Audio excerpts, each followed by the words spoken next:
매일 빵을 구워서 동네 사람에게 판매하시는 분이 계셨어요. 빵을 만들기 위해서는 이제 버터가 이제 들어가야 되는데, 그 버터는 동네에 사는 한 가난한 농부를 통해 일정량의 버터를 공급받게 되었습니다. 근데 언제부턴가 이 빵을 만들기 위해서 버터를 이렇게 공급받기 시작했는데, 언제부턴가 이 버터 양이 줄어드는 듯한 느낌을 갖기 시작을 한 겁니다. 그래서 그런 의심이 들어서 집에 있는 저울로 이제 버터의 중량을 이제 재기 시작했어요. 근데 아니나 다를까 이 중량이 부족한 거예요.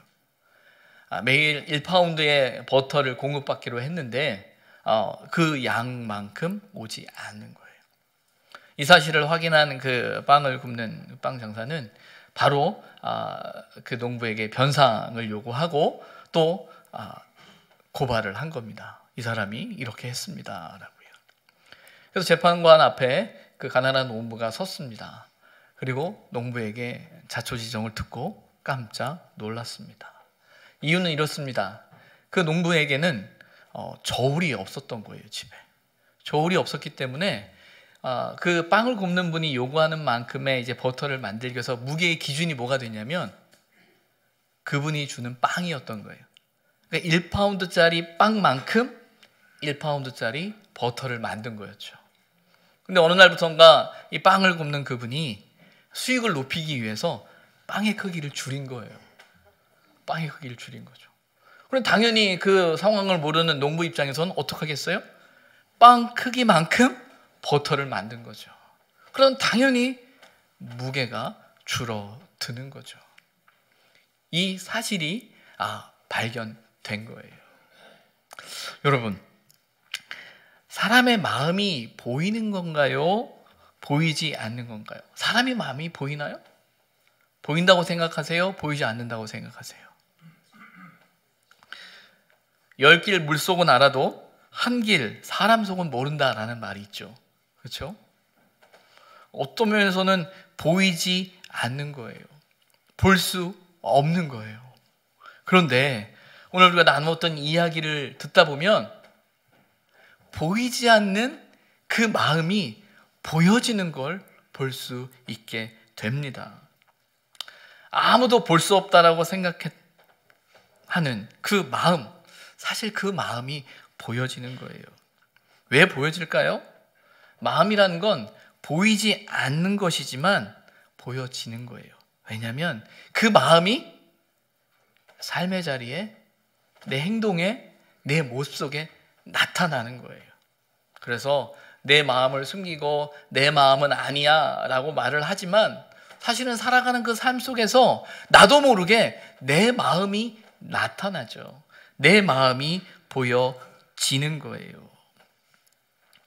예수님께서 외식하는 자들을 향해서 그들의 외식을 경계하고 계시죠. 어찌 보면 우리는 그들의 마음을 볼 수 없었어요. 보이지 않았어요. 그런데 그들의 마음이 보여졌죠. 그리고 보여지는 그 마음을 주님이 보시고 우리에게 말씀하시는 거예요. 외식하지 말아야 한다라는 거죠. 구제와 기도와 그리고 금식은 우리의 삶에 있어서 하나님을 향한 아주 중요한 신앙의 고백이고 또 순종의 태도라고 말씀을 드렸어요. 이것이 소중하고 이것이 가치가 있고 이것이 의미 있는 것을 우리가 아는데 그것을 지켜가야 되는데 어떻게 그것을 지켜가는가라고 할 때 우리는 그 가치를, 그 의미를 잃지 말아야 하는 거죠. 어떻게 해야 그 의미를, 가치를 잃어버리지 않을까요? 어떻게 해야 그것을 잘 지켜갈 수 있을까요? 사람이 살아가면서 어떤 분명한 가치 기준을 갖고 이렇게 있으면 사실은 어떤 일을 선택하는 게 쉽습니다. 왜? 그 기준대로 하면 되니까. 그런데 그 가치가 모호하거나 그 기준이 없으면 늘 흔들리게 되는 거예요. 사실은 마음의 문제도 마찬가지입니다. 내 마음에 분명한 뜻을 갖지 못하면 흔들릴 수밖에 없는 거예요. 그래서 내 마음을, 내 뜻을 어떻게 갖느냐, 참 중요한 이야기라는 거예요. 오늘 말씀은 그 마음에 대한 이야기를 우리에게 하고 계시는데, 그 마음에 대한 이야기를 하면서 사실 재물에 대한 이야기를 함께 하고 있는 거예요. 어찌 보면 재물이라는 의미가 갖는 그 의미가 우리의 마음을, 우리의 삶을 가장 많이 움직이는 것이지 않을까라는 생각을 해보게 돼요. 여러분, 돈은 좋은 거예요? 나쁜 거예요? 고민 안 하시고 바로 좋은 거예요 라고 말씀하시네요. 사실은 돈은요, 좋다, 나쁘다라고 구분되어질 수 없는 거예요. 그래서 때로는 어떤 단어와 어떤 것은요, 가치 중립적이라는 의미를 써요. 그러니까 좋다라는 말도 나쁘다라는 말에도 포함되어지지 않는 돈은 돈인 거예요. 근데 중요한 건 돈은 좋을 수도 있고 나쁠 수도 있어요. 좋은 사람에게 쓰여지면 좋은 거예요. 나쁜 사람에게 쓰여지면 나쁜 거예요. 돈 자체가 좋다, 나쁘다라가 아니라 그것을 누가 갖고 있느냐, 그것을 누가 붙들고 있느냐, 그것을 누가 쓰느냐라는 거겠죠. 그런데 언제부턴가 이 돈이라는, 이 재물이라는 문제가 내 삶에, 어떤 내 마음에 어떤 한 자리를 차지하고 있는 것을 우리는 발견하게 되죠. 그래서 사실 보물이, 돈이, 재물이 좋으냐, 나쁘냐, 맞냐, 틀리냐보다 더 중요한 건 내 마음의 문제겠죠. 그래서 오늘 본문 21절이 이렇습니다. 내 보물이 있는 그곳에는 내 마음도 있다라고 이야기해요. 내 보물이 있는 그곳에 내 마음도 있다라는 겁니다. 오늘 말씀의 제목이 내 마음도 있느니라거든요. 내 마음도 있느니라. 이 본문 21절에 있는 그 본문 말씀의 뒷부분을 따서 제목으로 만든 거예요. 여러분, 내 마음도 있느니라라는 이 제목을 들으시면서 어떤 질문이 떠오르십니까? 어떤 생각이 떠오르십니까? 아무 생각도 안 떠오릅니다 라고 말한다면 제가 이런 생각을 떠올렸으면 좋겠다라고 말씀드리고 싶어요. 어디에? 내 마음도 있느니라 라는 제목에 우리가 이렇게 질문했으면 좋겠어요. 어디에? 그래서 오늘 말씀의 부제는 이겁니다. 내 마음이 어디에 있는가라는 거예요. 내 보물이 있는 그곳에 내 마음도 있다라는 그 말은 이거죠. 내 마음이 있는 곳, 내 마음이 가는 곳, 내 마음이 소중하게 생각하는 것, 내 마음이 의미가 있는 것, 내 마음에 가치가 있는 것, 그것을 너는 소중히 여긴다라고 이야기하고 있는 거예요. 그렇다면 중요한 건 우리 마음이겠죠. 우리 마음이겠죠. 그래서 우리의 마음이 어디에 있는가라는 이 큰 질문 속에 우리의 마음을 어디에 있는가라는 우리의 마음을 한번 확인해 보면서 세 가지 질문을 함께 나누었으면 좋겠어요. 첫 번째 질문은 이겁니다. 내 마음은 안전한가라는 거예요. 내 마음은 어디에 있는가라고 할 때 첫 번째 확인하고 싶은 건 내 마음은 안전한가라는 거죠. 마음의 자리에 대한 문제입니다. 오늘 본문 19절에 보게 되면 너희를 위하여 보물을 땅에 쌓아두지 말라. 거기는 좀과 동록이 해하며 도둑이 구멍을 뚫고 도둑질 하느니라. 보물을 땅에 쌓아두지 말라라고 이야기합니다. 그럼 어떻게 해야 돼요? 너희를 위하여 보물을 하늘에 쌓아두라라고 되어져 있어요. 땅이 아니라 하늘에 쌓아두어야 한다라고 되어져 있거든요. 왜 땅에 쌓아두면 안 됩니까? 왜 땅에 쌓아두면 안 돼요? 좀과 동록이, 도둑이 도둑질을 당하게 된다라는 개념이겠죠. 어떤 말이에요? 내가 그것을 지키려고 하고 내가 그것을 붙들려고 하고 그것을 안전할 것이다라고 생각하고 지킬 수 있다라고 생각하는데 내가 지키는 것과 내가 붙드는 것과 상관없이 사라져버리고 없어질 수 있는 거잖아요. 그렇다라는 거예요. 좀이라는 것, 옷을 먹는 벌레죠. 그래서 뭐 양털로 뭐라고 그러나요? 순모라고 하나요? 모로 만든 옷이나 그런 벌레들이 먹는 걸 종종 봐요. 요즘도 그런 벌레가 있나요? 내가 있냐고 일부 예배 때 질문했더니 어떤 분이 있다고 끄덕끄덕 하시더라고요. 여전히 좀약이 아직 있죠. 그걸 쓰는 거 보면 그게 있는 거예요. 독록이라는 건 일종의 녹 쓰는 거예요.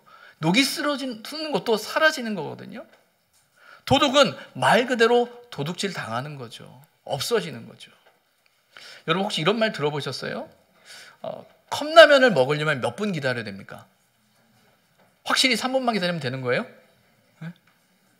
근데 이런 말이 있더라고요. 2분에 1명씩 사기를 당한다는 말이 있어요. 컵라면도 3분을 기다려 먹을 수 있는데 통계적으로 2분에 1명꼴로 사기를 당한대요. 이건 제 말이 아니고 그 검찰에서 어떤 드라마 속에 나오는 대사인데 아마 검찰에 있는 데이터를 근거로 하겠죠. 저 그 얘기도 깜짝 놀랐어요. 2분에 1명꼴로 그런 일을 당한다는 거예요.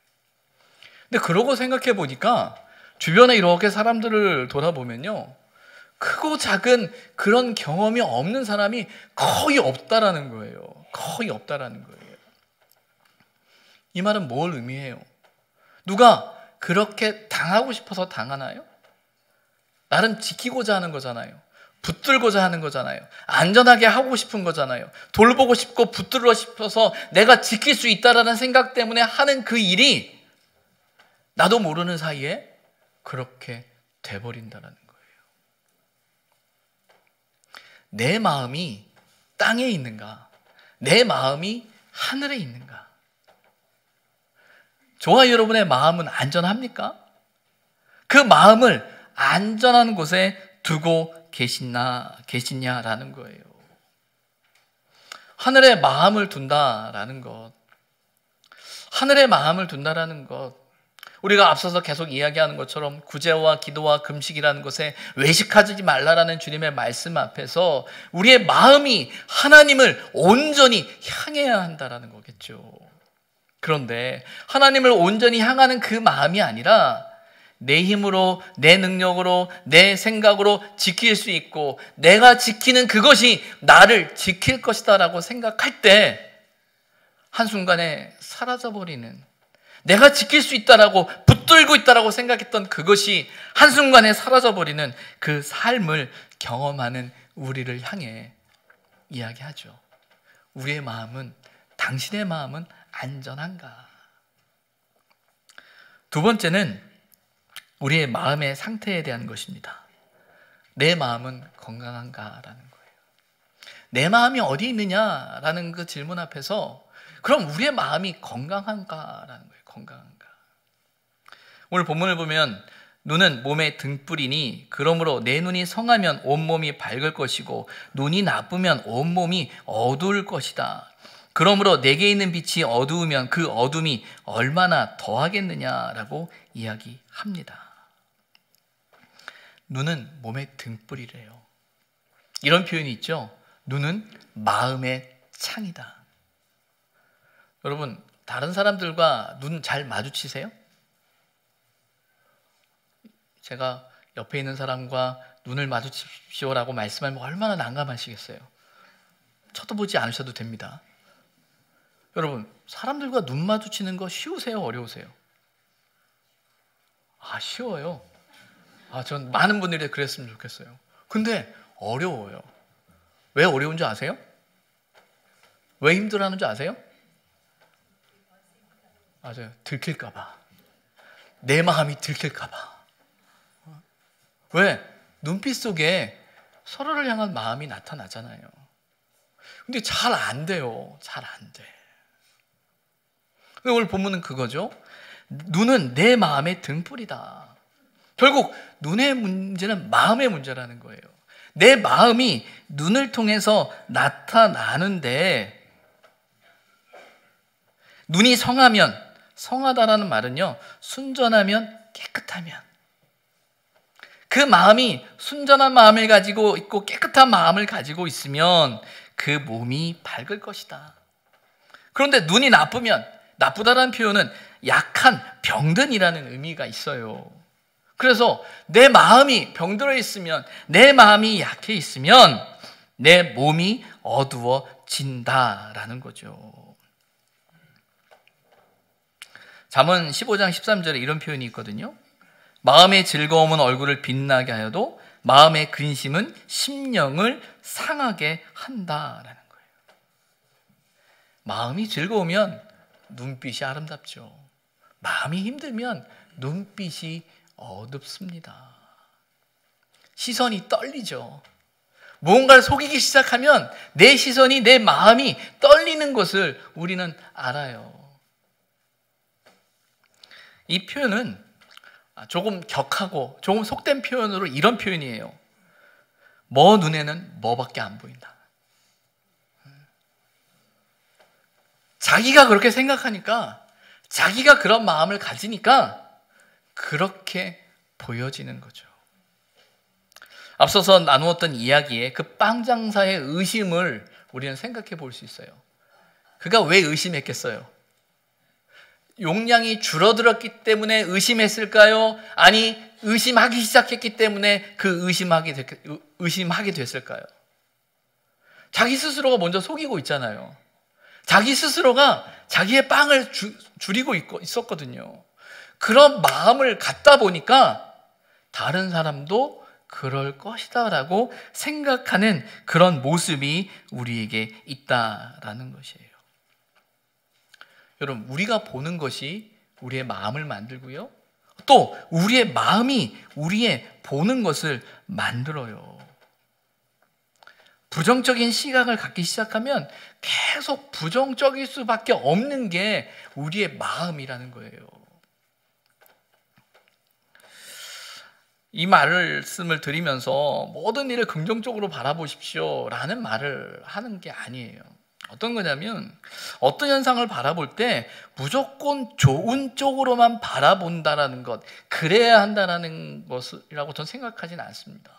어떤 상황에 대해서 다각도로 좋은 점, 나쁜 점, 부정적인 거, 긍정적인 거 다 볼 수 있어야 돼요. 근데 중요한 건 뭐가 문제냐면요, 객관적인 시각이 필요한데 우리 마음이 치우쳐 있는 게 문제라는 거죠. 너무 마음이 좋아서 무조건 좋은 것, 좋은 쪽으로만 보는 것도 사실은 문제예요. 그럼 발전이 없어요. 그런데 너무 마음이 안 좋아서 무조건 나쁜 쪽으로만 본다? 그것도 문제가 되는 거잖아요.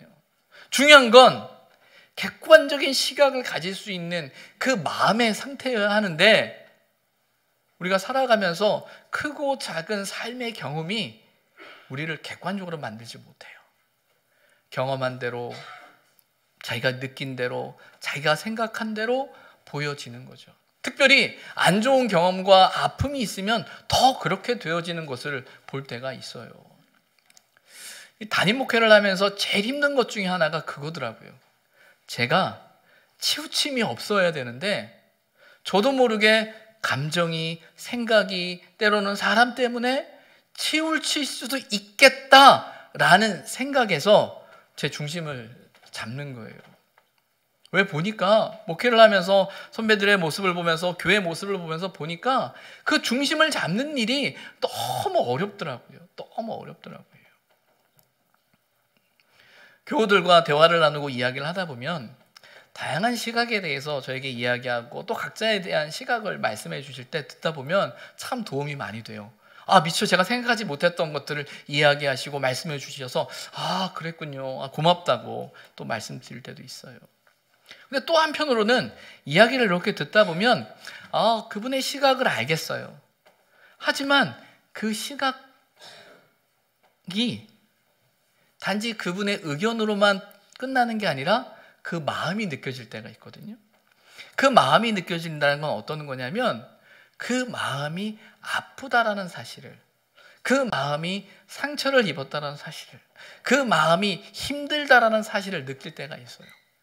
그래서 그것 때문에 모든 생각이, 모든 판단이 그 시각으로만 보여지는 거예요. 그러니까 그 시각으로만 보여지니까 저에게 말씀하실 때 그 시각으로만 이야기하는데 나름 일리가 있는 것이지만 그 시각이 너무 치우쳐져 버리면 그 의견보다 제 마음에 걸리는 건 그분인 거예요. 아플 텐데, 힘들 텐데, 어려울 텐데, 그러지 않아도 되는데, 근데 그렇지 못하는 거죠. 못 내려놓는 거죠. 그 모습들을 보게 되는 거예요. 눈의 문제는 마음의 문제인데, 그 마음의 문제가 우리 마음 안에 내가 건강한 눈을 갖고 있느냐, 또 어두운 눈을 갖고 있느냐라는 거예요. 어떠세요? 여러분의 마음은 건강하신가요? 어떠신가요? 그냥 포기하고 사시나요? 저는 우리의 신앙생활이 정말 우리의 이 신앙생활을 통해서 우리 마음에 상처나고 어렵고 힘들었고 깨어지 않던 그런 마음들이 회복되어지는 신앙의 자리가 되었으면 좋겠어요. 우리가 경험하는 그 삶의 자리와 그 아픔의 자리는 비교할 수 없을 만큼 각자가 당하는 고통과 무게가 있습니다. 그런데 적어도 우리가 가지고 있는 이 믿음, 우리가 고백하는 그 하나님을 향한 어떤 신앙의 고백이 그냥 인생은 그런 거야, 원래 신앙생활 그런 거야 라는 말로 그냥 치부해버리고 넘어가는 게 아니라 정말 하나님의 말씀 앞에서 고민하면서 그 마음의 상처들이, 아픔들이 치유되어지고 회복되어져서 정말 순전한 모습으로 모든 것을 바라보고 또 순전한 마음으로 서로를 바라보고 또 순전한 그 마음을 갖고 있기에 그들의 말이, 그들의 생각을 있는 그대로 수용할 수 있는 그런 모습이 우리에게 필요하지 않은가 생각해 보는 거죠. 하나님께서 저와 여러분의 마음을 만지시기를 소망합니다. 세 번째는 이겁니다. 마음의 주인에 대한 문제예요. 내 마음의 주인은 누구인가라는 거예요. 내 마음의 주인은 누구인가? 여러분의 마음의 주인은 누구입니까? 누가 여러분 마음의 주인이죠? 오늘 본문은 이야기합니다.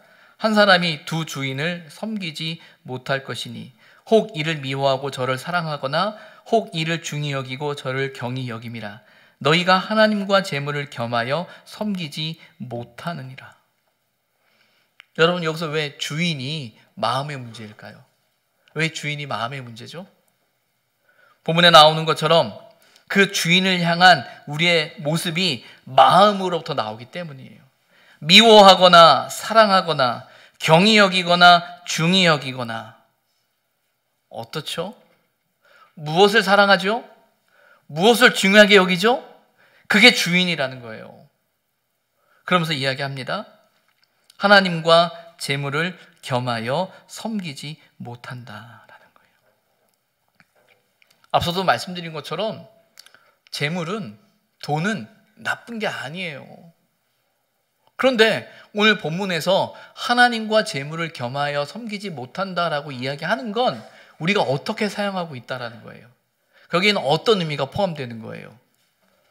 재물을 하나님처럼 생각하고 있다라는 거예요.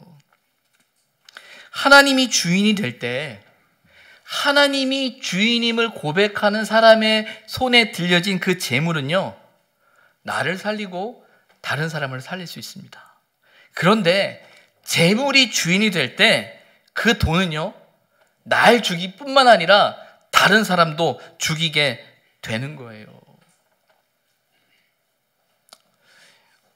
이 신종 코로나 사태로 인해서 이 마스크 대란이 일어났잖아요. 이 마스크 대란이 일어나면서 우리는 뉴스를 통해서 별의별 이야기를 많이 듣죠. 가격이 급등하면서 중국 사람들이 현금 보따리를 들고 와서 사가려고 한다는 거예요. 이 상황을 보면서 정말 호재죠. 뭐 자본주의 시대나 시장 경제의 원리 속에서 살아가는 이 시대 속에선 그건 당연한 거예요. 그렇게 해서 돈을 벌어야겠죠.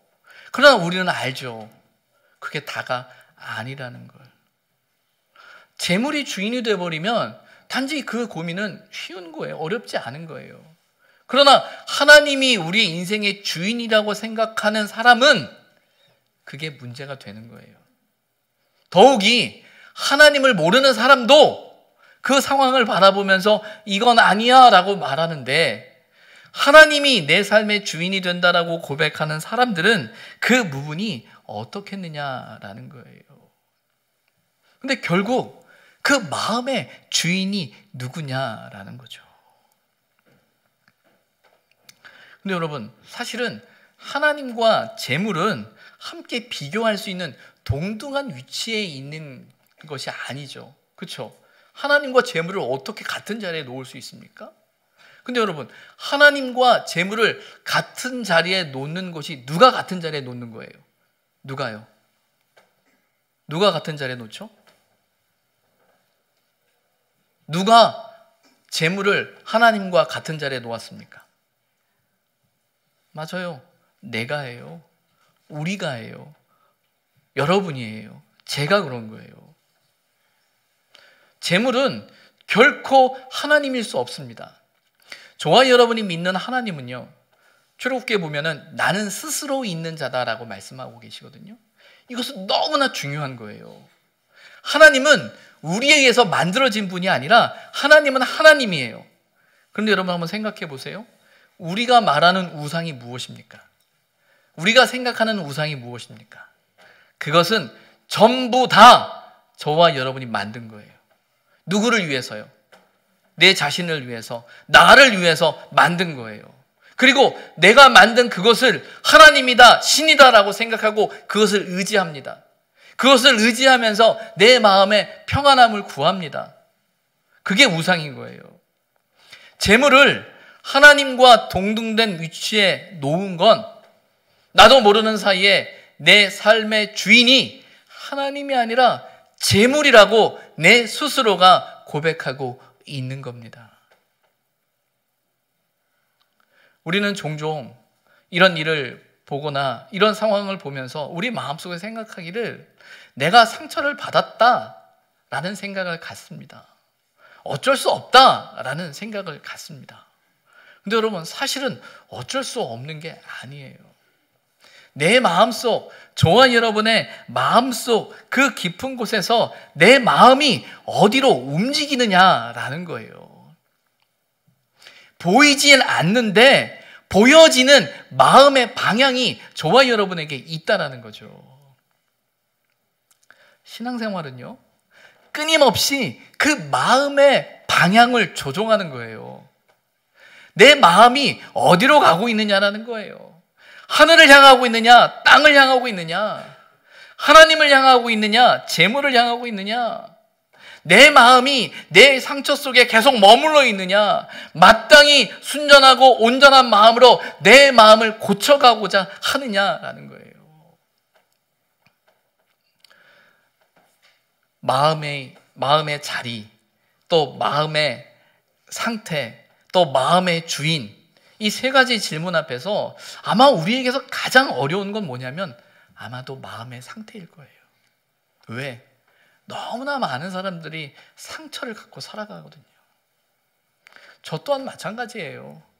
저도 모르게 생긴 내 삶의 흔적 속에 남았던 어떤 상처들이 내 마음 속에서 문득 작용하는 걸 느껴요.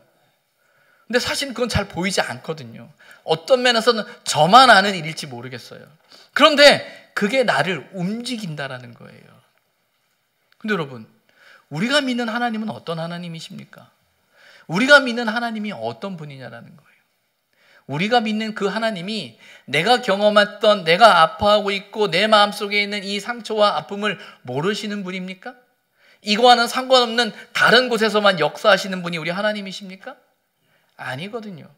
하나님은 분명히 저와 여러분의 마음과 중심과 생각 속에서 역사하는 분이에요. 그렇다면 우리는 우리가 아파하고 힘들어하고 있는 이 마음의 상처와 마음의 건강 상태, 이 부분에 대해서 정말 하나님 앞에 내려놓을 수 있어야 돼요. 그런데 우리는 언제부턴가 자꾸 그것을 잊고 살아요. 그냥 이렇게 살아야지 뭐. 그냥 그런 거지 뭐. 나만 그런가? 여러분, 그러면 안 됩니다. 우리의 신앙생활을 통해서 그 부분이 회복되어지고 치유되어지는 것, 그리고 그 마음의 주인이 하나님이라는 것을 고백하는 것, 단지 재물의 문제가 아니라 내 인생과 내 삶의 모든 사건 속에서 하나님이 내 마음과 저와 여러분의 마음을 만지신다라는 그 사실을 믿고 하나님 앞에 그 마음을 내어드리고 그 마음을 만지시고 고치실 그 하나님을 우리는 믿어야 하는 거예요. 오늘 저와 여러분의 마음이 어떻게 보여질까요? 우리의 마음이 하나님 앞에 어떻게 보여질까요? 기도하겠습니다.